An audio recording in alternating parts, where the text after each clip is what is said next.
Trigger Joe Britson. All right, let's go. Boom! To try to get a matchup with a gunner. Oh, goes the win! Francis in gunner! But this is just a fist. When I start throwing it around, I can leave one hell of a mess.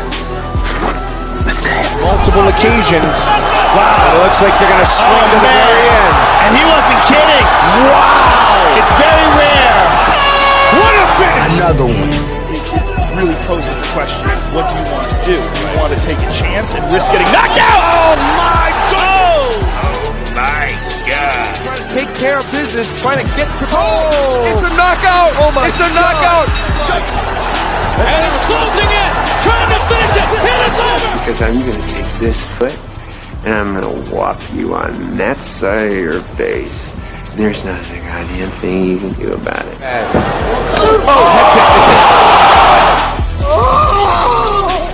Clock is brought to you by Modelo. I killed it!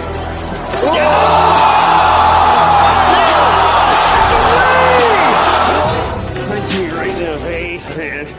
And we have a new nickname. Okay, we have William. All right, other than that, we used to call him Willie Pete. We used to call him the Mad Russian. For his opponent to be quicker on the catch.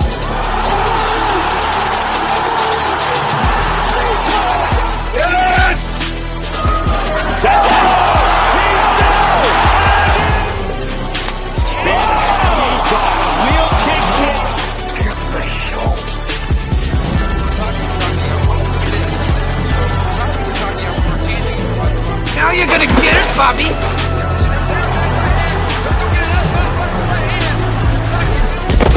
I think you've had enough.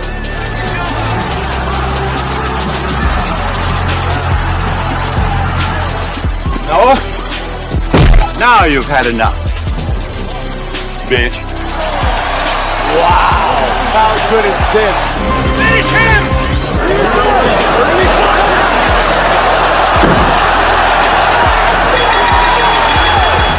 Body bag!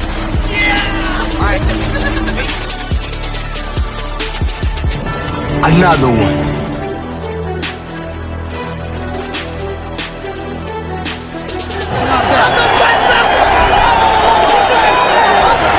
Everybody gets triggered. It's just if you become a pansy. That's in the Book of Earl. I'm not surprised, motherfuckers.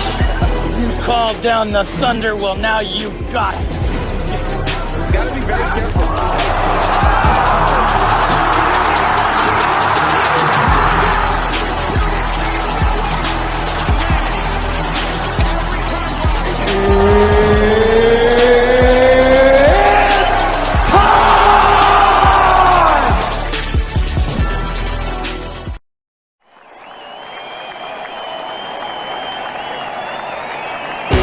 This is the Veteran Trash Talk Sports Betting Show with your hosts, Trigger Joe, Sendit 7 Pearson, and the Big Earl. UFC, NFL, if it's on, we're betting on it.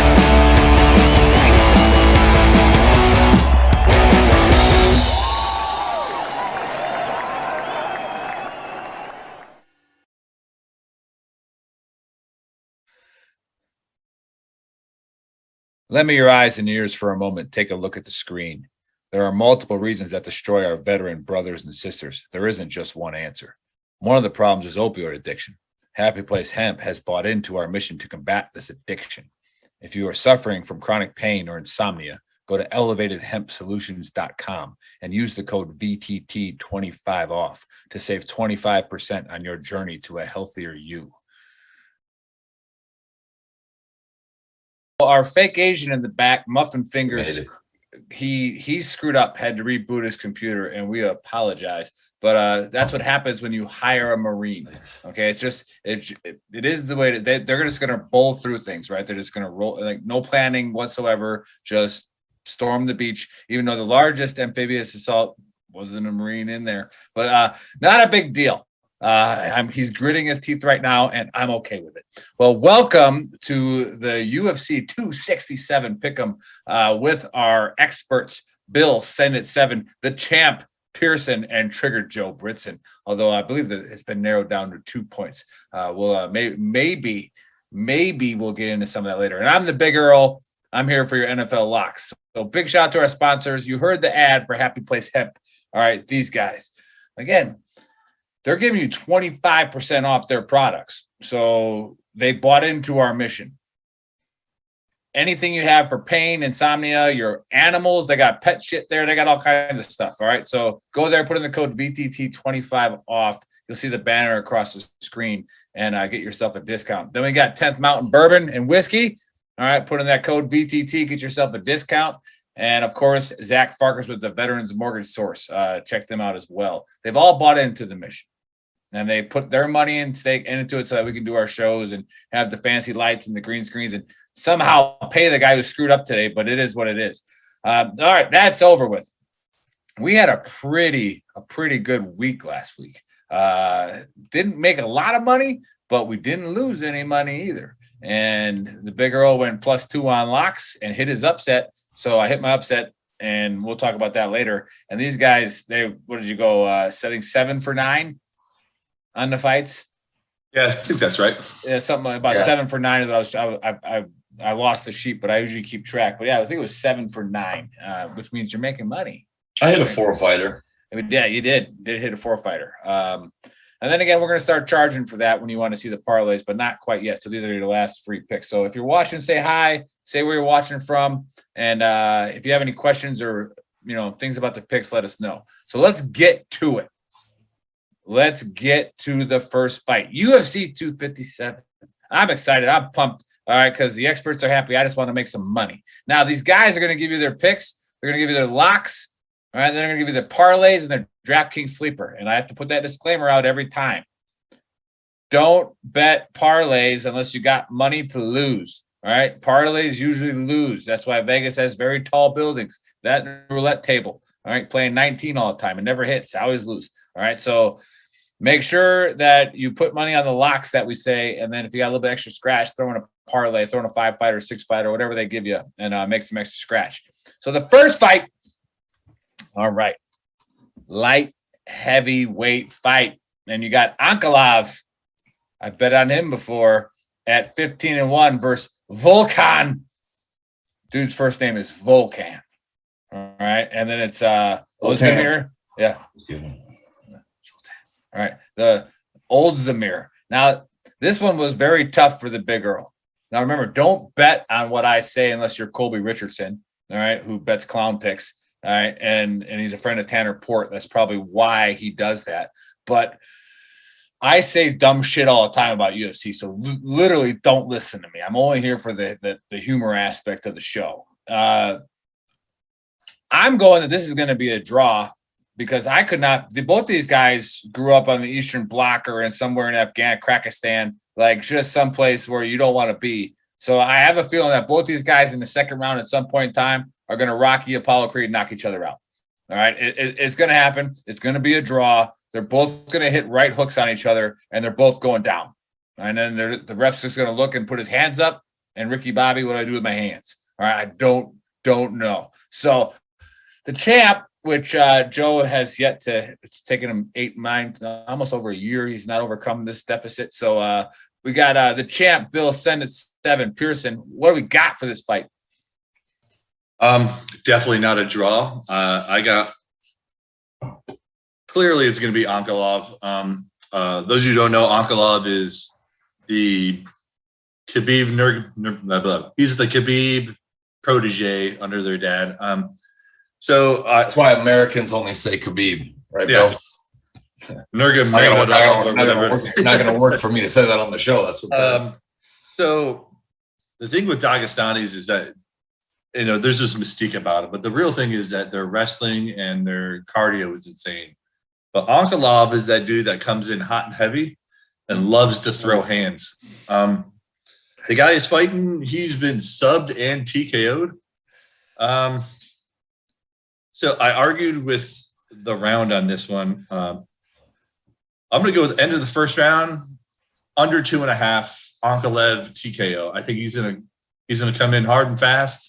I know Nick's got a gay porn joke about that. That's 2. You gave me 2 already. You I gave know. me 2 already. I'm gonna give you Hot, this on the first. Bit of ton on the first one. hot and heavy and hard and fast. Like I'm trying to let you finish. I got. He was also in a movie called that too. I got Ankalaev TKO under 2.5. There we go. Yeah. So I definitely was in 2 of those 3 gay points. All right, hot and heavy and can he finish? The reason why I say that is if you want to go money line, definitely go with Ankalaev. If you want to decrease the odds a little bit, pick Ankalaev under 2.5. Nice. Trigger Joe is on the show, and he's the 2-point dog right now. What do you say? I like everything Bill said. I like the money line pick better with Ankalaev, and I'll tell you why. Ozdemir, he's kind of a wild card right now. I mean, his last loss was to Yuri Prochazka. Okay, so there's no shame in that. I think Yuri Prochazka is going to be holding the light heavyweight belt here within the next year and a half. I agree with that. 2 years.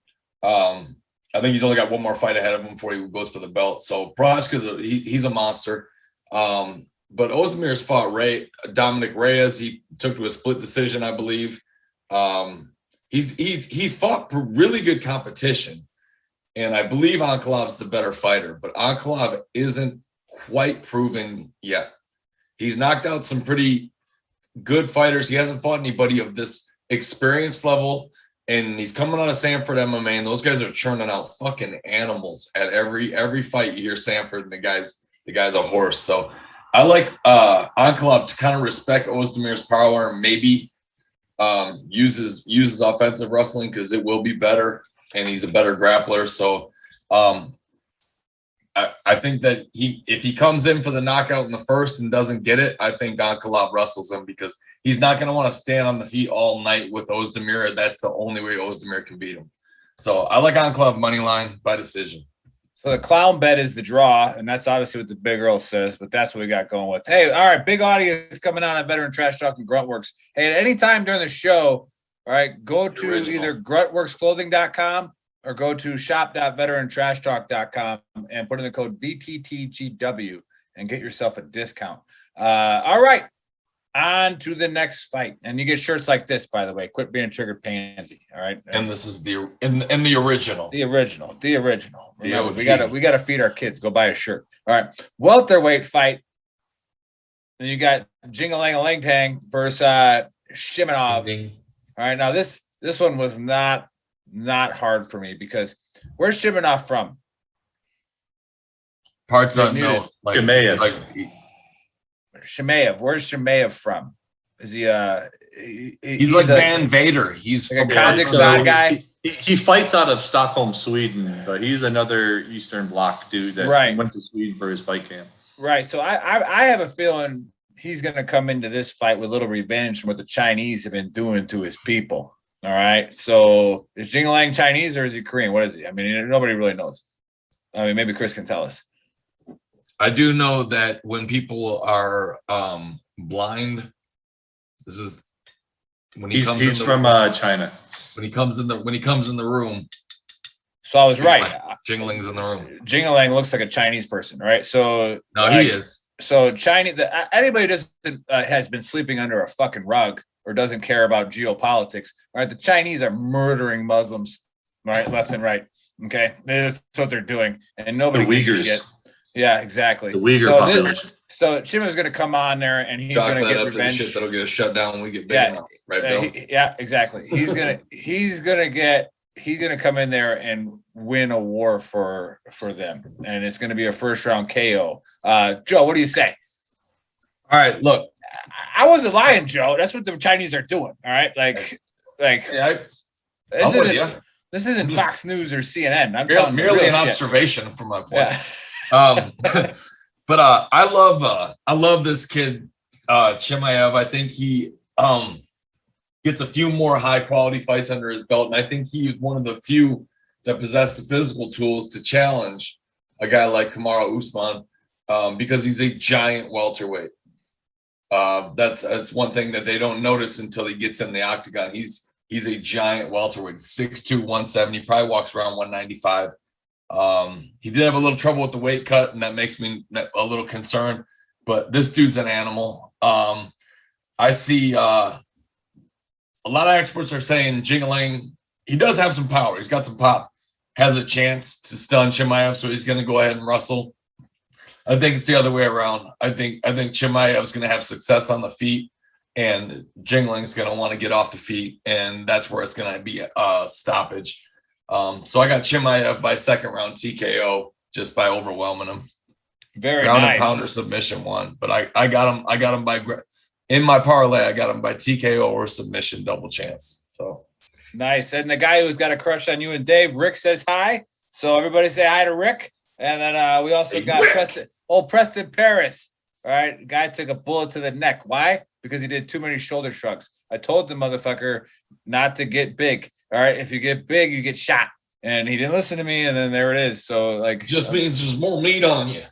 Exactly. So welcome to the show, Preston. It and of course, also was in a movie called that. Yeah, and our boy Thomas Griffith, he's on from Canada, and he is also saying that guy looks like a princess. So whatever that is. So Bill, Windsor, Canada. What do you got? You got China or do you got Sweden? Who do you got? So he's sweet, but he was born and grew up in Chechnya. So those Chechens are some bad dudes. Yeah, which is not a problem. Not a problem at all. So Joe, don't get worried. I'm not talking shit about Muslims. All right, like. Just saying, Chinese are killing them. Sorry, Bill. Go ahead. Yeah, I mean, the Chinese are decimating the Uyghur population, which is they hate Muslims. Just wrote a paper on it. So, so with this one, Jinglang Li, he's been tough. He's only been, I think, submitted once, but most of his losses are decision. With that, though, Chimaev, he's got 9 wins, 6 of them in the first round. Chimaev is a bad dude. I'm kind of with Joe on this one. What I think is going to happen, I think it's going to end with the submission, but it's going to be because Chimaev rocks him, and he stumbles, and then Chimaev uses that time to probably take his back and choke him out with the rear naked off of TKOing him, if you will. So can you say that again, but with a little deeper voice? Yeah. Take his back and choke him out. I'm gonna take his back and choke him. Oh, that's good. That's good. So yeah, I got Chimaev. I'm gonna go Chimaev second round submission, but started with a hard right hand that stuns him, and then Chimaev will take his back and choke him. Going to play. And then so Chimaev second round. He's a heavy favorite. I think the last time I checked, he was a -550. So that's what he's go with Chimaev, most likely a submission. If you want for the bettors, money line, super safe bet. If I was going to go a little deeper, I'd go with Chimaev to finish for sure. Yeah. So I'm going to press the record button now and it's going to say something because our recording in progress. Does it have something to do with muffins and fingers? Muffin Fingers is fucking it up again. If he would have started on time, we'd probably be done by now. But no, there's bad weather in the area, so we started recording. So hey, if we stop going live, guys, just catch the recording later on YouTube. Down the road. How's the show going? Got a divorce, but how's the show going? So Bill, did you finish? I was in a porn call. That are you done? Yes. Yeah. Okay. So right. Chimaev money line is your safe bet. Chimaev to finish. A little safer bet, but if you want to lower the odds a bit, there you go.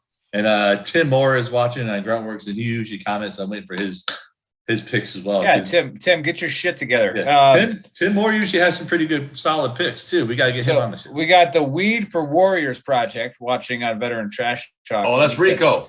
And of course, that's Rico. Okay, yeah, Rico. He obviously is not listening to a word we're saying because all he wrote was "big dog" in the background. All right, so like. Rico, you got it. You fucking nailed it, bro. You saw it. I didn't really want to do this live, but Bill, your dog's becoming a distraction. Yeah. All right. Stealing a lot of attention. But now Rico's on his own thing. He got off the platform. So he's not now we see Rico. What's up, Rico? Hola. So that's Spanish for hi. Let's go to the next fight. We got a heavyweight fight, and we got Volkov versus Tybura. Now, again, I spend about 6 seconds researching these fights, and you got Volkov at 33-9 and Tybura at 22-6. And I looked at their age, and Jesus, Like, who are they rolling out there? So, I mean, if I was going to do like a stunt, if I was a fighter, I would definitely come out in a wheelchair in this fight. All right. With an oxygen tank. And here's where I'm getting to my finish. It's going to be a disqualification. Volkov's going to win. All right. He's going to win by DQ because the corner fight Tybura is going to throw the oxygen tank into the ring and knock out Volkov. Bill, you see it going that way? I do have Volkov winning, so I'll give you that. And then the gifts stop because it's a 50-50 chance. It's a 50-50 chance, Joe. So Volkov is a bad dude. He's kind of reinvented himself a little bit as of late as well, and he is on a tear. His nickname is Drago. What does he do? He's 6'7", I think. He's 6'7" with an 80-inch reach. Yeah, the guy's a monster. And the bigger thing is he's got a good chin. I mean, he's been knocked out by Derek Lewis, but Derek Lewis also knocks out typically whoever. But he took Derek Lewis's best shot, and he didn't go to sleep like a lot of guys do. It's still. I never got knocked out by Derek Lewis. So what? But Volkov was still within his senses after he took that punch. That just finished it. But a lot of guys just go stiff after that one. Yeah. I want it on the record. I've never been knocked out by Lewis either. So just saying. Sure. I don't know what the point of that is, Joe. But we're okay. I don't think he's ever even been in the same state as me. He would. Like the plague. I got Volkov to finish. I think one, he's got the better chin, and two, Tybura has been dinged before and kind of escaped it, and I don't think he can do that with Volkov.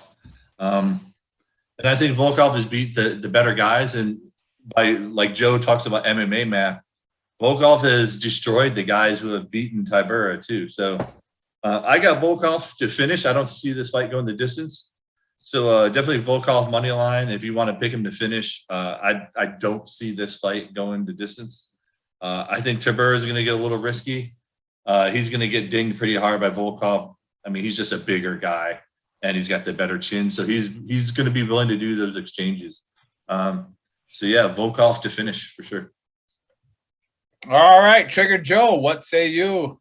All right, yeah, the size thing is in the heavyweight division. It's the only division where you can see this kind of differential. We're talking 6'7" against 6'3", 265 against 249. Okay, so he's going to be much bigger. He's got a 2-inch reach advantage, which is incredible that Tybura's even got a 78-inch reach at 6'3". That's long. He's a grower. But the way Volkov has looked in his last few fights where he's actually got a guy on the ropes, he looks like there's much more pop on his punches now that he's weighing in at 265. He looks monstrous. I like him by liver kick, Bill.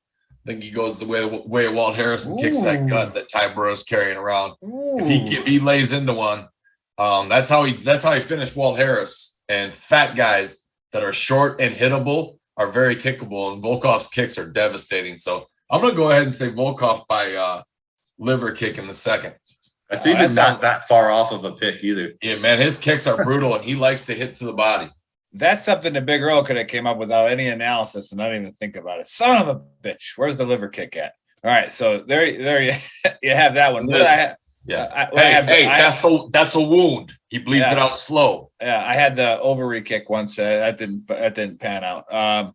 But the next fight, we got the lightweight fight with Makhachev at 20-1 versus Hooker at 21-10. Now, didn't Hooker fight last fight card, or was that like his brother or something? He fought when I went to Vegas. Yeah, okay, so 2 fight cards ago.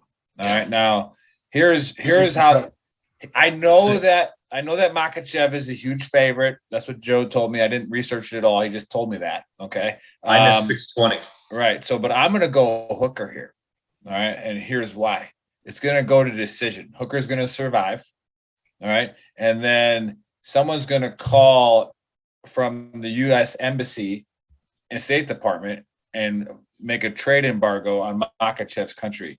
And someone will just call Sal D'Amato the worst judge in UFC history. Right. So Hooker is going to win by decision so that Makhachev's country doesn't get embargoed from the UN. That's what I'm going with right there. So think about that when you sleep. Yeah. For all you people watching the show, notice Joe's face when I said Sal D'Amato. Yeah, that guy sucks. So That's what I said. That guy makes more money than us. How do you sleep at night? Yeah. Thinking about that. Yeah, Joe. If we were that incompetent, we'd all be dead. Who do you got? He makes more money by his bookie payers. Do you think this fight will end by a trade embargo, or how is this fight going to end? Who's going to win? I mean, you didn't think I was going to say trade embargo today. I'm going to have to go ahead and sort of disagree with you there. Yeah, well, you're an idiot. No, I got Makhachev in this one. Oh man, it's tough because I respect how tough Dan Hooker is, and he does have a 5-inch reach advantage. He is, I think, the crisper striker. Even though Makhachev's striking has gotten very good, I think Hooker has the advantage on the feet. He's got a 5-inch reach advantage, and his striking is actually pretty sharp. His defensive wrestling is good enough to where I think it carries him in late, but I think in the third round he gasses and Makhachev doesn't gas. And I think Makhachev subs him in the third. What we got, Bill? What we got? I'm just laughing at Tim Moore and the Gruntworks response to him. So Tim Moore says, always bet in the Hooker, and then old Gruntworks Chris said, leave it to the guy from Fayetteville to always bet on the Hooker, which is a fair statement. Hey, yeah, Bragg Boulevard right there on that turn to Murchison Avenue. Like there's some you talent earn that out kind there. of shit talk with the zip code on your mail. You don't know if that's a guy or a girl, but you're going to pay to find out. Like that just happens. Yeah. But here's what I can say. I got enough money to get to the bottom of it. I'll tell you that. All right, let me preface this with I love Dan Hooker. He's one of my favorite fighters in the UFC. He's another one of your tough Aussie dudes, but he's just not going to win this fight. It's going to be Makhachev. I think Makhachev knows he can't stand with Dan Hooker. Nick, what I'm about to say, I need you to stop. Dan Hooker's just longer, and he knows how to use it. Stop it, Nick. So 9 o'clock. Makhachev's going to know. It's not my fault. I'm famous, okay, and I got these movies that I'm longer and quicker. But anyways, go ahead. So anyway, he's blipping. Here's my chance. So Makhachev knows not to stand with Dan Hooker. I think he's going to take him to the ground. I'm actually with Joe on this one. I think Dan Hooker is good enough to not get submitted early. He's good enough off his back to last and probably till the third round. But I think Makhachev, that cardio is just going to wear him down, and it'll be submission in the third round. Like I said, I think Makhachev knows he can't stand with them. He's going to take him to the ground. Eventually, Dan Hooker is just going to gas out. So and I put that in the third round submission, Makhachev. I'm starting to get a lot of a Masvidal feel about Dan Hooker, where he is a bad motherfucker, but he is fight old. Ring the bell on that one. Both these guys told you exactly how this fight was going to end. They said that Hooker's going to gas out. So either you're going to lose all your money in the first round if Hooker wins, or Makhachev's going to beat him up in the third round. Makhachev money line is your safe bet for sure. Yep, there you go. But he's a minus 620, so you got to throw it in a big parlay. Right. But hey, put $10 in a third round freaking finish, like whatever. That might pay a little bit more. So here we got the co-main coming up. It's a bantamweight fight, and you got Yan, whatever. All right, versus Sandhagen. All right, like Yoder Yan. Yeah, Yoder Yan. All right, 15-2 versus Sandhagen at 14-3. Now, I forgot because I got drunk. Oh, hey, this is how this fight's going to end. I figured it out. So Sandhagen is going to be working Yan, right? He's just going to be tattooing him left and right. And then all of a sudden, you're just going to see Sandhagen act a little weird. And then you're going to see Yan hit him with a freaking right kick to the face. Why? Because he got blinded by somebody drinking a Corona can. In the stands, the light hits the Corona can, goes in Sandhagen's eye, roundhouse kick to the face, fight's over. Bill, what do you say? Honestly, as much as I hate saying this, I think you had the first half of that right. Oh, yeah, he was. Yeah. The Corona can. I can also bench 450 pounds one halftime down. All right, so I'm going to steal a little bit of Joe's thunder since I'm going first. But this might be a point one. I don't know. We'll see what Joe says. Here's the thing. Yan is a slow starter. And Joe and I both agree that Sandhagen is Sandhagen is highly underrated. I think he won that TJ Dillashaw fight, but Sandhagen is nasty. 17 of 23 media outlets said he won that fight too, by the way. And Jan doesn't want anything to do with Sandhagen on the ground. But Jan is a slow starter, and then he progressively gets better each round. So I think Sandhagen might win the first round. He probably will, actually. But here's the thing with Jan. Jan's the one that lost his belt to that illegal knee, and Aljamain Sterling won the Academy Award-winning performance. Oh, that's right, yeah. Yeah, and now Sterling's been avoiding this fight. So I think Jan is coming back with a giant chip on his shoulder, and he's going to come out with some hate. And God save Aljamain Sterling when Jan fights him again, because I think he's going to try to commit a homicide. But with that, Jan, I mean, you can't take Sandhagen lightly. I think Jan's going to win this. I would take Jan money line. I honestly don't know how it's going to end. I want to say Jan's going to win by points. I think it would probably be a decision. So I think Sandhagen's good enough on his feet to last to a decision. But yeah, I mean, you know what? Yeah, let's go with it. I'll go with Jan decision. I think Jan's just coming out with too much hate. If he does finish it, it's going to be after the third round. He's just too slow of a starter. He likes to feel his opponent out, and he gets warmed up. I think Sandhagen's going to come out hard, probably win the first round, maybe the second round, and then Jan's he's gonna turn it up. And if he finishes it, it'll be after the third. So Jan money line. If you want to take the roundage, I'd go over 2.5. All right, there you have it, Joe. What say you? Yeah, I'm ready to do a point on this one. Let me write this down. Yeah, we can go ahead and do that. Wait, Bill, you got to say your round again. Hey, Nick, we're doing a point. Just a point just on the pick a fight. winner. Yeah, we both picked the not same. 3 points. We both picked the same. We're picking the same way, different fighter.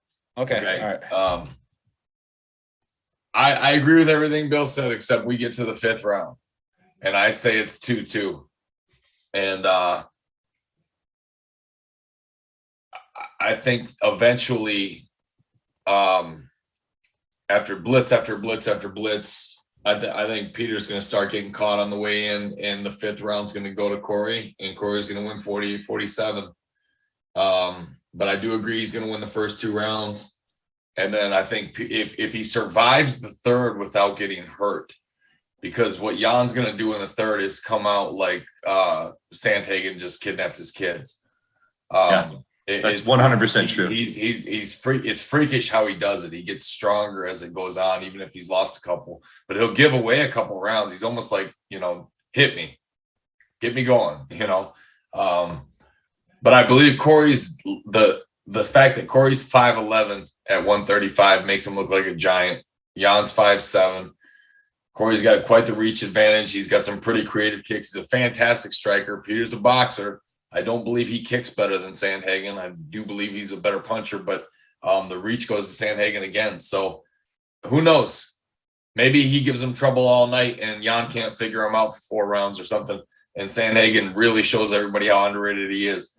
But I do believe Corey's going to have enough to get it done 3-2 and win by decision. There's my upset pick.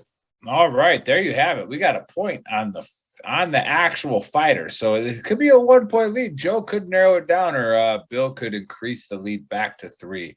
All right, to the main It's going to be a good event. one, man.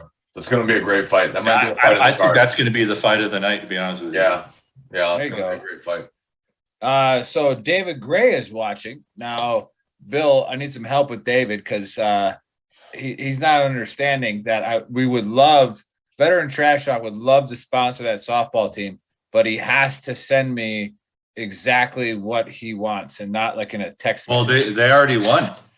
I know that, but they're going to other tournaments, right? And I told him and we have to get a banner for him and all that stuff. That takes time. And especially with the way the Let's Go branded shipping is going, it takes a lot longer than that. But to the main event, we have the light heavyweight fight with Blachowicz, the champ, right? 28-8 versus Teixeira at 32-7. Now I need you to think back, Trash Talkers and Gruntworks Nation. I need you to think back about 3 fights ago when I said that somebody's going to come down in a wheelchair and oxygen tank. What I didn't realize was there's actually older fighters fighting later. And turns out that Teixeira uses Tibera's oxygen tank for real. All right. And because it got used as a weapon, it got confiscated. So this is going to be a first round KO because Teixeira just didn't have the oxygen. These guys are just old. And that's just what's going to happen. He's going to fall over before it even starts. Joe, what do you say? First of all, get the dog out of the shot. Prima donna over here. This dog was lost in the spotlight. Tim Moore requested he came in the shot. So I told you the dog's becoming a distraction, Bill. No, I'm just kidding. God, I want to see Glover win, man. I really do. And Nick's right. There is a combined 80 years of age. And I'm not Asian, but I think that's around 40 per average, right? There we go. Yeah, I'm not a math either. I mean, I think Ross Pro created a calculator. Daniel said, I'm not Asian, but it's a lot. Was it 75 fights combined? It's a lot. It's Glover's 20th UFC fight. Glover has fought everybody. He is one of the most respected fighters. He'll go down as one of the most respected fighters in the history of MMA. Love him. I really fucking hope he wins this fight. I really do. But if you're making me bet, God, it's tough, man, because Blachowicz is 38. It's not like he's the younger, sprite. It's 4 years age difference. So I'm gonna take Blachowicz, and I'm gonna say he gets it done via decision. But it's another one that I think could be an absolute banger. But I don't think he knocks Glover out. I could be wrong about that one. But that being said, everybody watching, I have Glover by submission in my upset parlay with Corey Sandhagen. So it is very possible. This is a world-class jiu-jitsu practitioner who broke out Anthony Smith's teeth a couple of fights ago, and Anthony Smith has just been murdering people. So Glover is no fucking joke. And if he's taken lightly, you will go to sleep. So I don't think Blachowicz will. I think Blachowicz will have enough power to keep Glover at bay and back him off a little bit because he's not going to want to just brawl with him. And I think Blachowicz wins. I think he wins pretty convincingly, but I think Glover has his moments, and that's it. But I'm really hoping I'm wrong and Glover knocks him out. There you go. He made us listen to Tanner Port for a full fucking week when Blachowicz beat out Asanya. So I'm rooting against Blachowicz for life. Well, I mean, Tanner Port, he's not watching tonight. He's probably too busy watching the Astros, the trash can gang, whatever you want to call them. So, whatever, friggin' cheaters. So, Bill, what say you? So this one was a little tougher for me because I had to take my bias out of it. So, a longtime friend of mine, John Nandor, is Glover's training partner, and he'll be in the corner in the fight. No tickets. Well, to Abu Dhabi? Yeah. Good friend. Good friend, Bill. And I'll try to post it on Send It Seven's page. But John took a video of Jan bringing Glover a birthday present yesterday for Glover's birthday. I mean, so there's no love lost between these guys. Glover's highly respected. There's a lot of respect there. Like Joe said, Glover's fought the who's who of this weight class, and he's beat some of them. And like Joe said, if you watched him fight, if the Glover that fought Anthony Smith shows up, Jan's in trouble. Glover looked like a world beater that fight. This is 18 months ago. Yeah, not like 10 years ago. So, like I said, the fan in me and the friend in me wants Glover to win this. I just don't think it's going to happen. I think Jan is on a bit of a rise. I think he's going to have a real problem with Yuri when he gets his title shot. I think Yuri beats him. I mean, that's the type of fighter Yuri is. I think Jan wins this fight. I think I'm with Joe on this. I think it's going to be a decision. I think Glover's experience of fighting the best of the best is going to get him to the end. I just don't see him winning. God, I hope he does. But the better in me, and I want to give all the bettors watching the best chance possible to win money. So I'm picking Jan. Like I said, the fan and the friend in me wants Glover to win, but Jan, decision. All right, there you have it. Let's stay with the champ. And Bill, give us your locks, your parlay or parlays, and your DraftKings sleeper. So I got some pretty big parlays. I'll post them on Seven's page. I did 2 10-fighters, but for the bettors watching, I'm gonna go ahead. We did one together too. Yeah. So settle down, Joe. You'll get your turn. So my locks are absolutely going to be Ankalaev, Volkov, and Makhachev are my locks. If you go to the prelims and you want to get a little crazy there, I think Rebus is going to take Jandiroba. As you know, I know my female fighters. Rebus has just fought the better people, to include the top like Mackenzie Dern, and she's won. So if you're going to do a parlay, I do Amanda Rebus from the prelims. Also go with a guy named Lerone Murphy. And the very first fight, which should be around 10:30, Ulan Bekoff, if I'm saying that right, Joe. Yeah, that's right. So Ulan Bekoff, Lerone Murphy. What's that? You didn't ask me if you said it right? No, absolutely not. So Ulan Bekoff, Lerone Murphy, and Rebus off the prelims. Those are 3 fights right there. Then you parlay them with Ankalaev, Chimaev, Volkov, Makhachev, and then that's your safe parlay for me. If you want to get ballsy, go ahead and throw in Blazowicz and Peter Yan to round that off and make yourself a pretty deep parlay. And if you want to do your DraftKings sleeper to earn you points, if you go with Sandhagen or Hooker, they're going to get you points for your DraftKings. So go with those for your DraftKings sleepers. Nice. There you have it. Sugar Joe, what say you? All right. I got my locks are Makhachev, Chimaev, and Duraev. And I'm not fucking around. Those are literally the names of these guys. If it ends with a V, take them. My apologies. I also promote Duraev as well. Yeah. I like him by actually submission. But so those are my locks. My DraftKings sleeper.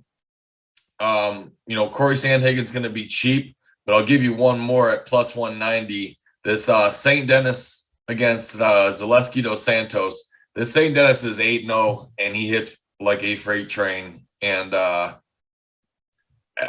tell you, I don't see Zaleski dos Santos finishing this kid, and I definitely like him by upset. So have fun with that one in a parlay if you want to. And he's cheap just because he's new. That's a solid pick. And my parlay is Duraev, Rebus, Chimaev, Volkov, Makhachev, and then, I'll probably go with Sandhagen in one and Jan in the other and do that parlay twice. There you have it. Did you do your DraftKings sleeper? Yeah, it's Sandhagen because he's he's going to be cheap. So there St. Dennis is my other one. There you go. There you have it. All right. So hey, we're gonna take a little break here, and then we'll get into the NFL picks, the Big Earl's locks, which I am +8 now on the year, and I am +1 on the upsets. So I got back into the green on that one. Go to shop.veterantrashtalk.com or go to veterantrashtalk.com, and you'll see all the links to all of our sponsors. Remember, all the sponsors have bought into our mission and are helping produce all of this. So go support them and their support of our mission. So, if you got to buy CBD, buy Pat Place Hemp. You got to get booze, get it from 10th Mountain Bourbon. You know what I'm saying? And that we'll see you in about 2 minutes, and the Big Earl will be giving you his locks. Here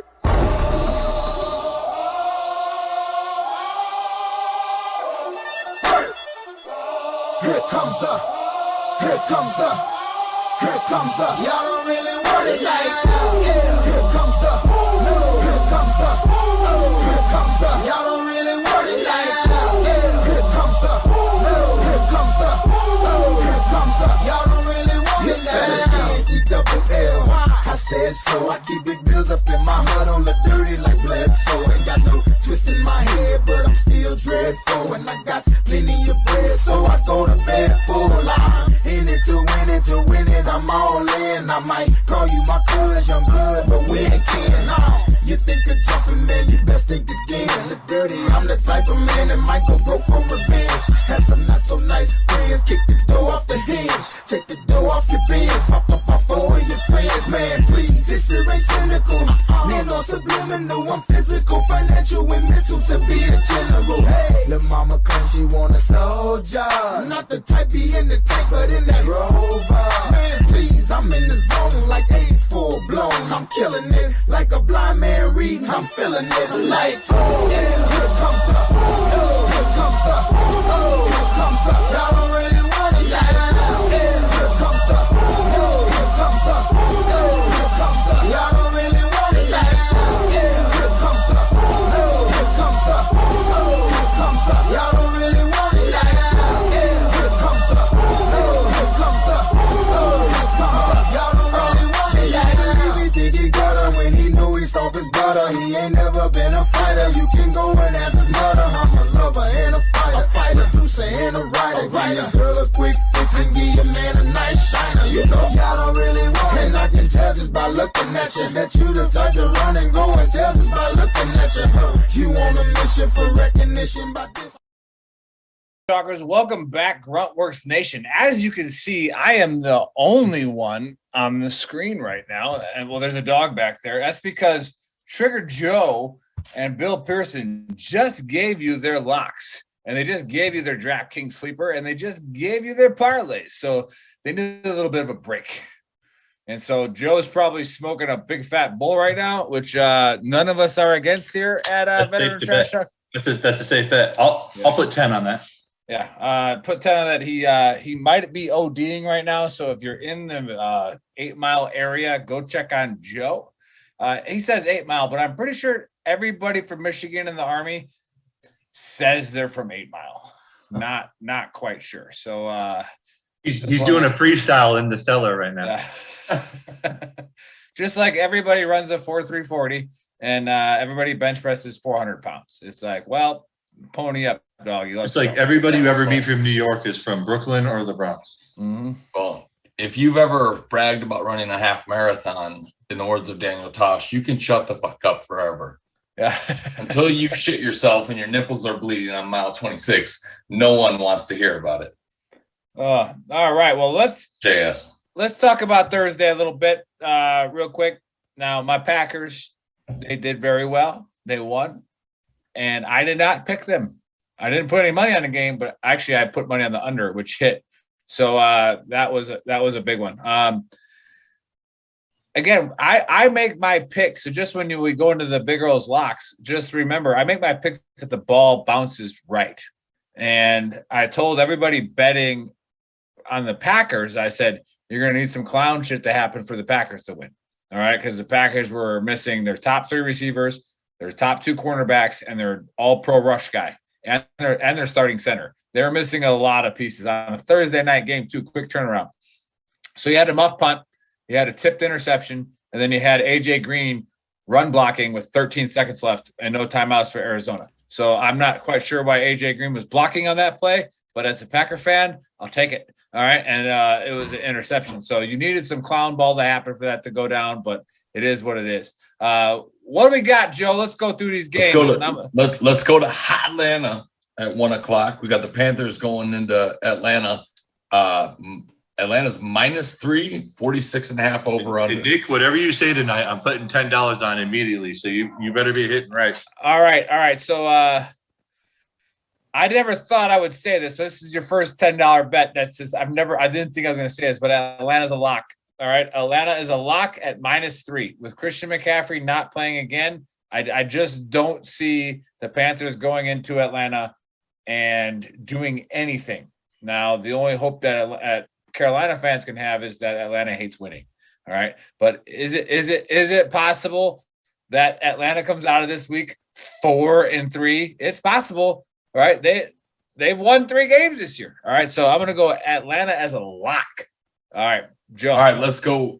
We got Cincinnati going into New York to play the Jets, who I believe are without their new quarterback sensation. That isn't quite a sensation yet. We got the Jets are 11-point home dogs with a 43 over. The line went to 11, huh? Okay, so it was at 10.5 when I wrote down here, and the under at 43.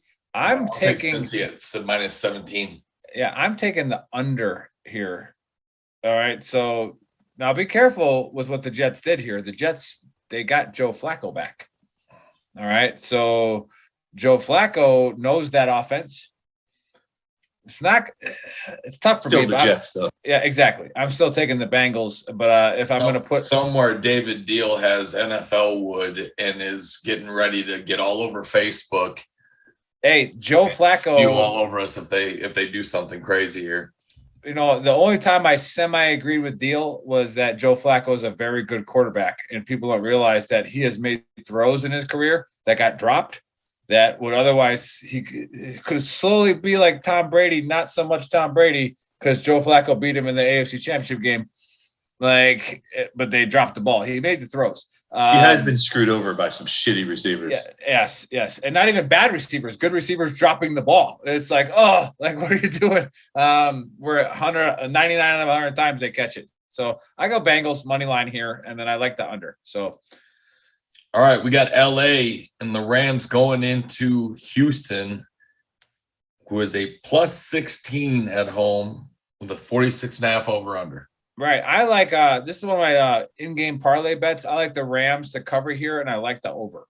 Okay. I like the Rams to score about 35 to 40 points in this game. And I like the Texans to get at least a score plus maybe a garbage time touchdown. So I like Rams to cover the 16 and to hit the over. All right, we got Miami going into Buffalo. Miami is let's say plus 14. Yes, they are a 14-point home Buffalo's favorite. minus 14 and 48.5 over under. Right, 48.5. That's what I got. And here's another lock, Big Earl lock right here. Going Bills minus 14. Take it with the points. Like they're right now, Miami's in shambles. Like they told Tua they didn't want him, right? Like, and Tua even came out in an interview and said, "I don't feel wanted here, and it's time for me to go."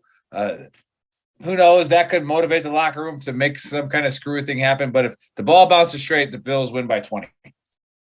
We got Philly going into Detroit. Detroit's plus 3.5 at home with the 48. And if Detroit doesn't get picked off in the end zone last week, they go up 26-25. But it's Detroit. I'm just saying they were plus 16 in that game, and they damn near won it. So how do you?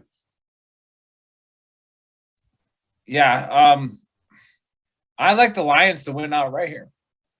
So this is my first upset. I actually have a parlay in already that has 3 upsets in there, and the Lions are one of them money line.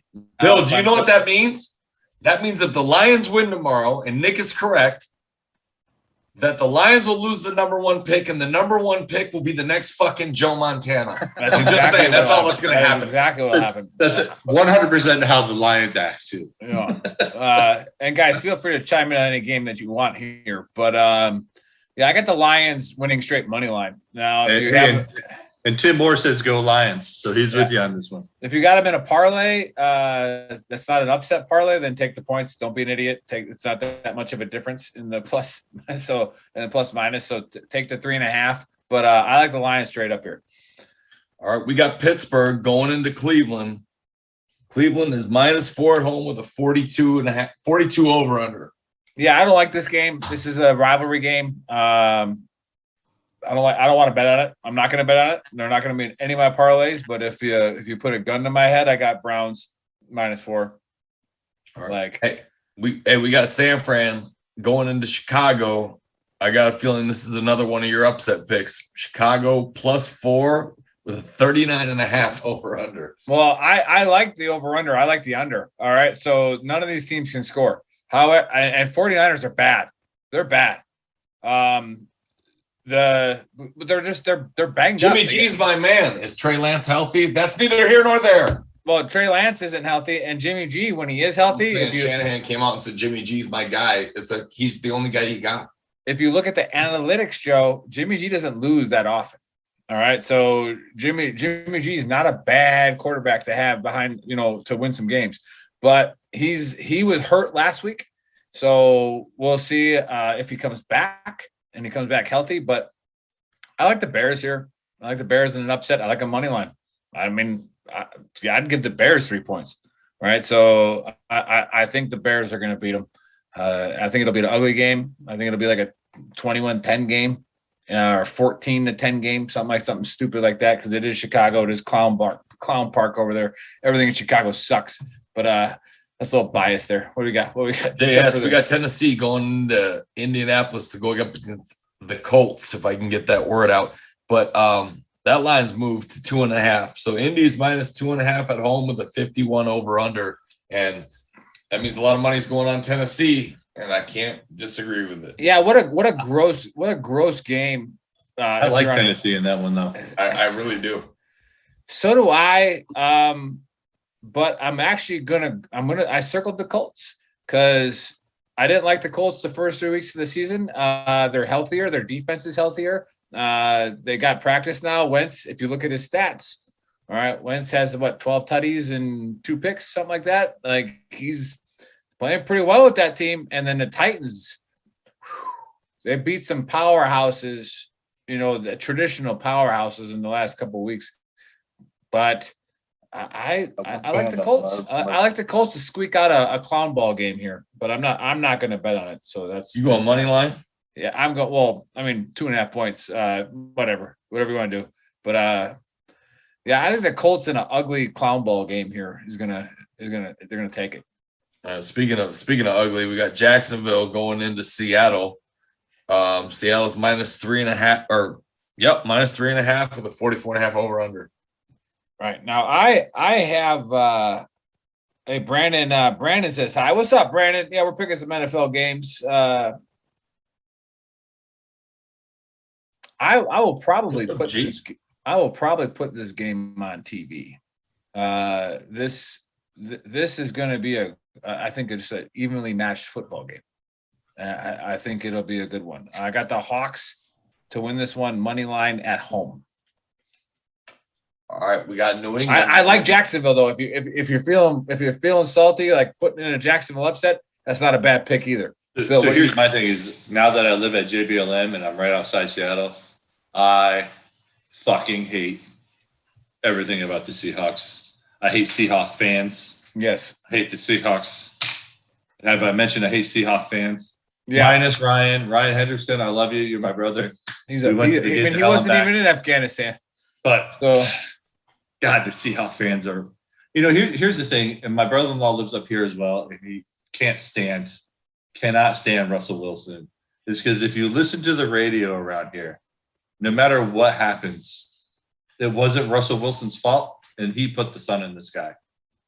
So if you live in this area, it's kind of like living in Wisconsin, and everything Aaron Rodgers does is goals. That Brett Favre, Brett Favre. Like remember, Brett Favre could have went in the. He was like a mafia don. He could have I've been watching The Sopranos. He could have walked in the street and shot somebody in the forehead at high noon.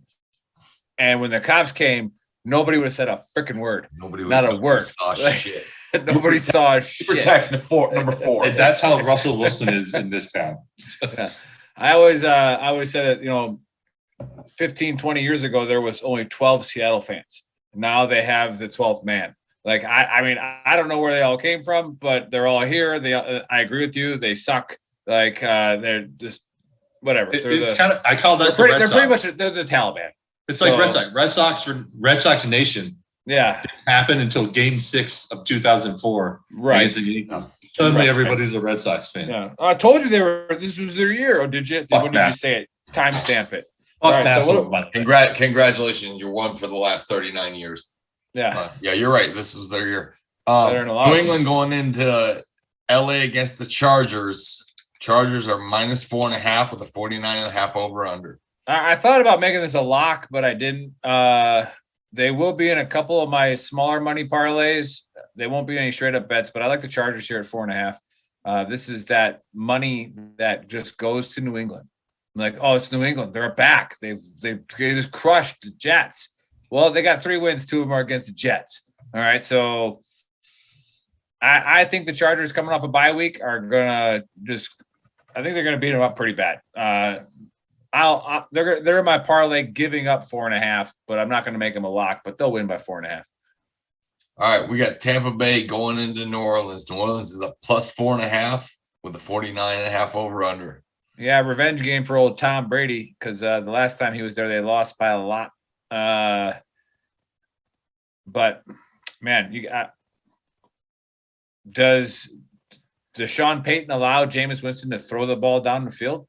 It's depressing to watch the Saints. So because Jameis is one of the best athletes on the planet.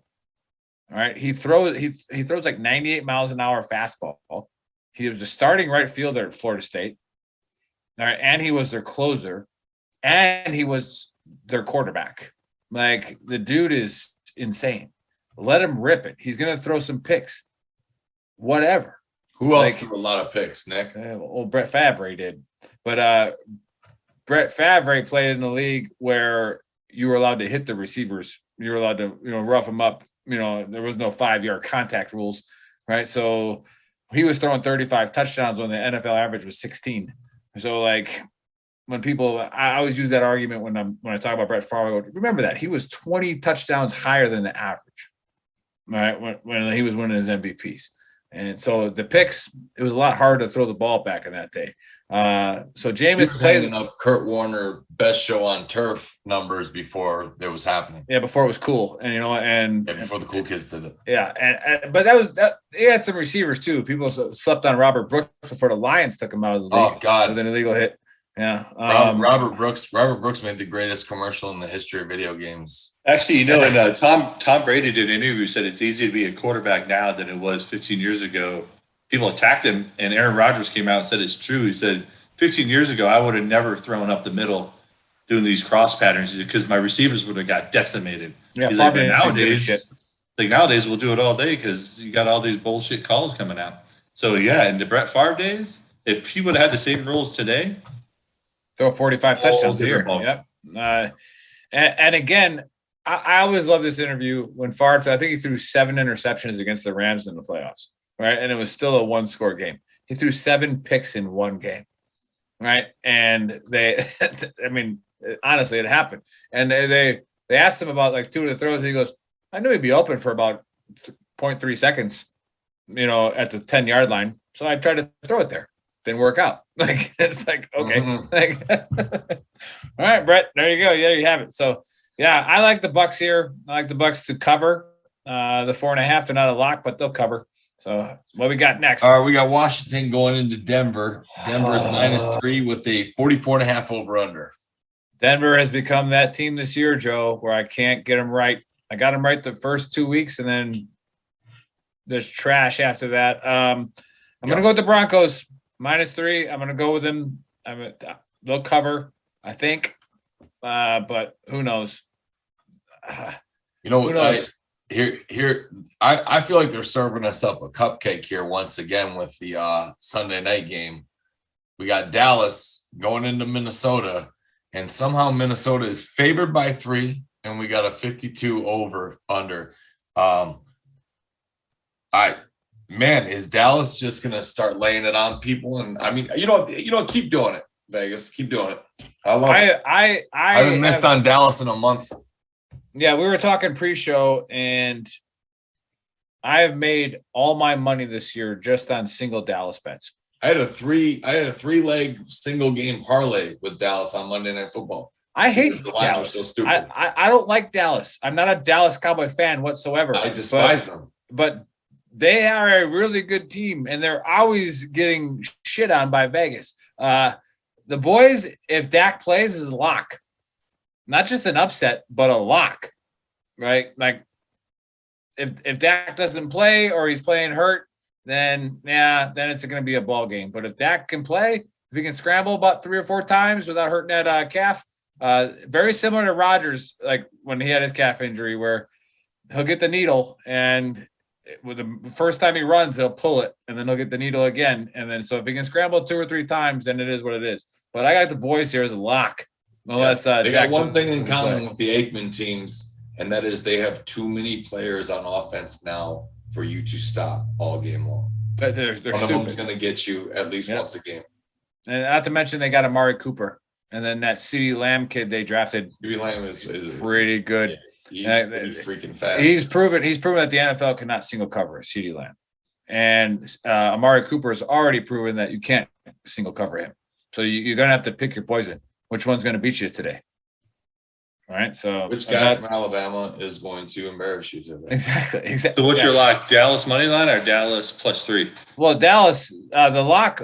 I'm going to call it a lock at -3 with Dak playing, but I will. Their upset pick money line, if that makes sense. So I'm not going to say like the upset's not a lock. The upset, I'm just saying that's who I'm picking to win money line to spice up my parlays. And I got 3 this week. I got the Bears, the Lions, and the boys. So, all right, we go to the Monday night game, huh, Joe?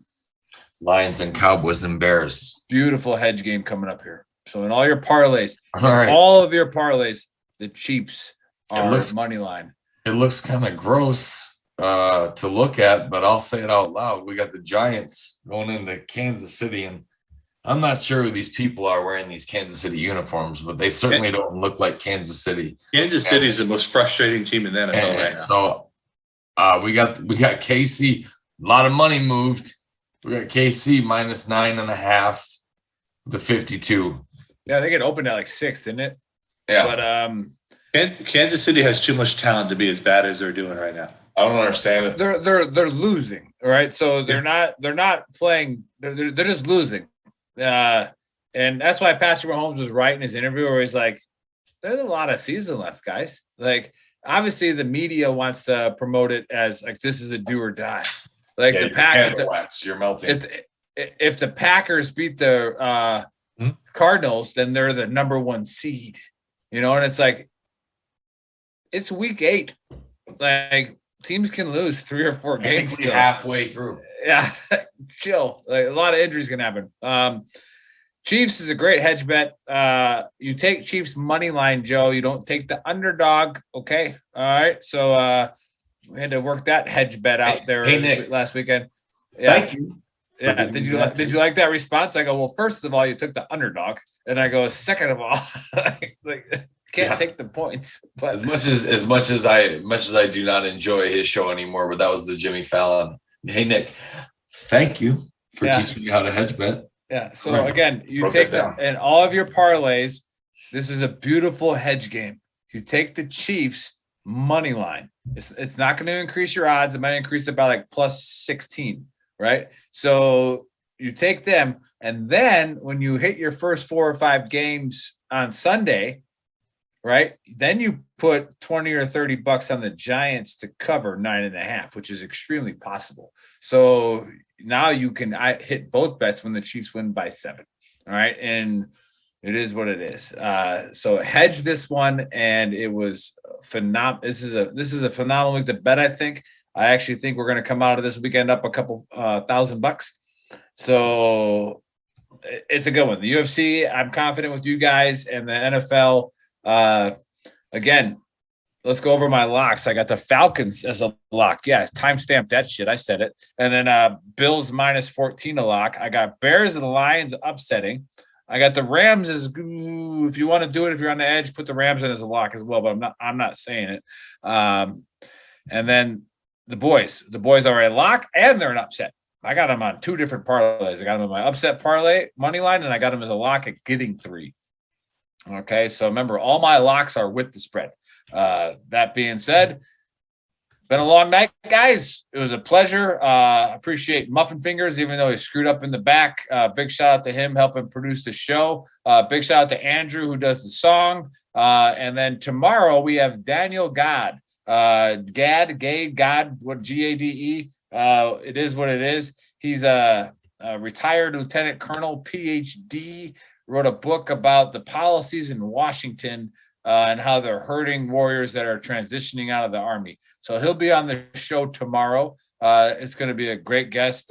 He lost his leg in, I believe, Iraq, and wounded twice. So it's going to be a great warrior to have on the show. So please come 1400 Eastern time, and we'll have them on, and we'll talk shit to him. We don't care that he lost a leg. We'll still talk shit to him. And because that's what we do. We fuck with you. But again, Bill, thanks for coming. Bill, 7-7, the champ.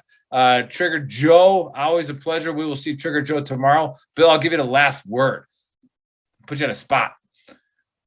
You got to unmute and you got to say something. I'm trying to think of what I want to say. But hey, thanks for everybody for watching. Hey, Gold Star Century Team. Obviously, I'm going to talk about Gold Star Century Team. It looks like you were pretty, what do I do? All the infantry guys are dead. All right, so But hey, absolutely. Go to Gold Star Century Team. As a matter of fact, they just got a raffle. Tamara just bought into the raffle. You could win a truck. All proceeds, once again, go to our Gold Star kids that are still out there. Let them know that they are not forgotten. We all see the, Till Valhalla and RIP, all these veterans, but they did leave kids behind. Gold Star Century Team takes these kids, takes them on trips, takes them on hunting trips. Please buy into the raffle. All the money goes straight to these kids in these trips. And who knows, maybe you'll win a truck. Thanks for watching.